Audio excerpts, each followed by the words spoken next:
നുഴഞ്ഞു കയറ്റക്കാർ അങ്ങനെയുള്ള പദപ്രയോഗങ്ങൾ അതൊക്കെ തെറ്റിദ്ധരിച്ചു എന്നാണോ? ഇവിടുത്തെ കേരളത്തിലെ മീഡിയകൾ അക്കാര്യത്തിൽ മത്സരിച്ചിട്ടാണ് ഇപ്പോഴും സീറ്റുകളുടെ എണ്ണം പറയുമ്പം എൻ ഡി എയുടെ അവിടെ എത്തുമ്പോൾ എല്ലാവർക്കും ഒരു ബുദ്ധിമുട്ടാണ് സീറ്റൊന്ന് കൂട്ടി പറയാൻ. അപ്പോൾ ആ രീതിയിൽ പക്ഷെ അത് എത്ര കാലം പറ്റും? കാരണം BJP ഇപ്പോൾ നല്ല മുന്നേറ്റം നടത്തിക്കൊണ്ടിരിക്കുകയാണ്. ഞാൻ തന്നെ ഇവിടെ വന്നപ്പോൾ പലരും കോൺഗ്രസ്സുകാർ താഴത്തെ തട്ടിലുള്ളവർ BJPയിലേക്ക് മാറിയിരിക്കുന്നു. അല്ല, ഏറ്റവും കുറവ് മാറിയിട്ടുള്ളത് ഇവിടുന്നാന്ന് എനിക്ക് തോന്നുന്നത്. പല സ്ഥലത്തും മാറുന്നുണ്ട്. ഇപ്പോൾ ഇന്നലെ തന്നെ മറ്റേ തിമോത്തി വടക്കൻ എന്ന് പറഞ്ഞിട്ട് കർഷക കോൺഗ്രസിൻ്റെ ഇതായിരുന്നു. അയാളിപ്പോൾ ഇന്നലെ വൈകുന്നേരം പാർട്ടി മാറി BJPയിലേക്ക്.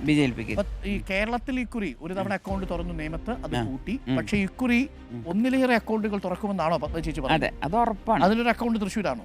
അതെനിക്കറിയില്ല. പക്ഷെ ആൾക്കാരെ റെസ്പോൺസ് കണ്ടിട്ട് നമുക്കൊരു ആത്മവിശ്വാസമുണ്ട്.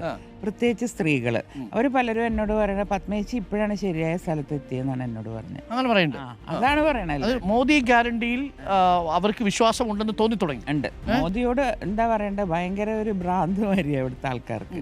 പക്ഷെ ലീഡർ അന്ന് ഗുരുവായൂരപ്പനെ കാണാൻ പോകുമ്പോഴും ഒരു സെക്യുലർ ഫേസ് ആയിരുന്നു എന്ന്, കോൺഗ്രസിന്റെ ഫേസ് ആയിരുന്നു എന്നാണ് പറയുന്നത്.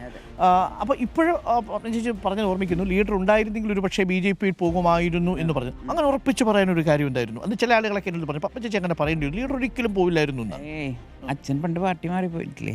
പക്ഷെ അത് DIC ആണ്. അപ്പോഴും വേറെ പാർട്ടിയായിട്ട് നിന്നിട്ട് ഇവരുമായിട്ട് ടൈപ്പ് ചെയ്താലും മതിയല്ലോ. അച്ഛൻ്റെ ബുദ്ധി പറഞ്ഞ മാതിരി ഏത് വഴിക്ക് പോകും നമുക്കറിയാൻ പറ്റില്ല.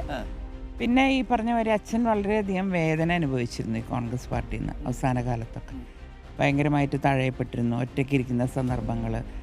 ഞാനതാ ഈ ജേസൻ്റെ കാര്യമൊക്കെ പറഞ്ഞു. ഇവിടെ വന്നാലും ഒരിക്കലും ഒരു പ്രാവശ്യം പോലും അച്ഛനെ കാണാതെ, അതൊരു പത്രക്കാരൻ എന്നുള്ള നിലയ്ക്കല്ല, ഒരു മകൻ്റെ സ്ഥാനത്തായിരുന്നു. എപ്പോഴും വരും. അതാണ് ഇവരൊക്കെ എൻ്റെ മനസ്സിൽ എപ്പോഴും നിൽക്കുന്നത്. അതായത് എൻ്റെ ജീവിതത്തിൽ സ്വാധീനിക്കപ്പെട്ട അപൂർവ വ്യക്തികൾ, ഒന്ന് K കരുണാകരനാണ്, രണ്ട് MN വിജയനാണ്. രണ്ട് തമ്മിൽ വൈരുദ്ധ്യം ഉണ്ടെന്ന് തോന്നാം, പക്ഷേ അത് ആ ഒരു സംവിധാനത്തിന്റെ പ്രത്യേകതയാണ്. ഒരു കാലമല്ല, പതിറ്റാണ്ടുകളോളം കേരള രാഷ്ട്രീയം, ഇന്ത്യൻ രാഷ്ട്രീയം നിയന്ത്രിക്കപ്പെട്ടിരുന്ന ഒരു വീടാണ് ഇതെന്ന് മറക്കരുത്. ഇതിന്റെ അപ്പുറത്തെ രാമനിലയം. അതെ, അത് ഭാവിയിൽ നിയന്ത്രിക്കപ്പെടുമോന്ന് അറിയില്ല. ഇവിടുന്നാണ് UDF ഉണ്ടാവുന്നത്. ശരിയാണ്. KM മാണി സാറും തങ്ങളും ഒക്കെ ഇവിടെ വന്നിരിക്കുന്നതും രാത്രി കാലങ്ങളിലെ ചർച്ചകളും എല്ലാം എനിക്ക് കുട്ടിക്കാലത്ത് നല്ല ഓർമ്മയാണ്.